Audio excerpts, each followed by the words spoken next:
that was a surprise. Laurier, kind of famous for their tool watches like the Neptune and the Falcon, has announced their first dress piece. They want to step into the jazz age of the 30s Duke Ellington in mind, and so I have the pleasure to give you first the specifications of the Lorier Zephyr. We have an automatic watch with a tonneau case, 31 to 42 mm, height is 8 and lug width 18 mm. The watch is equipped with a sapphire crystal with anti-reflective coating inside and the Miyota 9029 movement. We have a black and a white dial, and every watch comes with 2 leather straps that are not yet pictured here. The price is 494 euros or 499 US dollars, and these watches will be available in October 2022. I'm a big fan of these square vintage watches and collected quite some experience with them. First, I've learned that size doesn't matter. A watch like this requires another mindset. It's not supposed to cover your entire wrist. It delivers only an accent, gives your appearance a bit of a sparkle. And it's very hard to spot these type of watch in old film because they tend to sit comfortably under shirt cuffs. And if you don't believe me regarding the size, here you see my smallest watch, a 50s Hamilton. It measures 25 to 25 millimeters and I love it. Laurier now states as role models the Jaeger-LeCoultre Reverso, a tank Cartier and a 30s Rolex. But to be honest, back then the watch industry was conservative, so you find similar designs from every brand you can imagine. Minerva, Tissot, Zenith.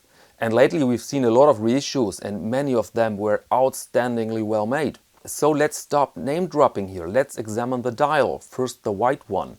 Indices, minute scale, size of the logo, all this is dictated by tradition.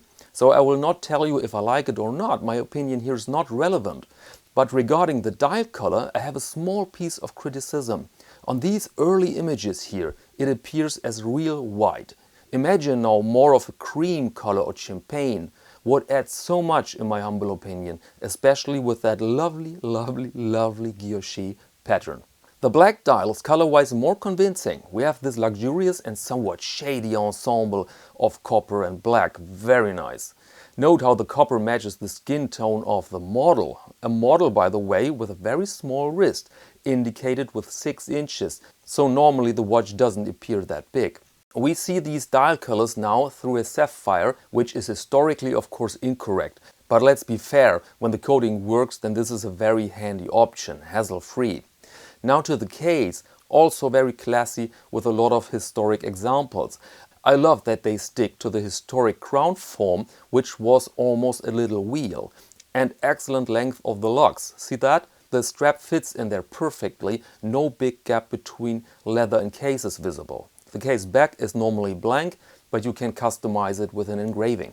But now I have to mention the minus here, and this is the Miyota. We're used to see this movement in Laurier watches. It's not a problem with a round case that offers some room and can by its weight absorb a bit of the rotation energy. But here it just doesn't fit in my eyes. These old tanks were famous for shaped movements that fit exactly in these cases. Manually wound of course, so that you have this relaxing moment every morning. Here the decision seems to be dictated by needs. Well, we need a movement and we must keep the price for the watch under 500 US. So let's take this batch of Miyotas over here and stuff them into our Zephyrs. Bit of a shame, don't you think? By the way, Zephyr is a great name for this watch. Several vintage cars carried that name with pride and it still resonates. And that said, allow me to close this episode, ladies and gentlemen. Thank you very much and see you next Monday to Watch of the Week.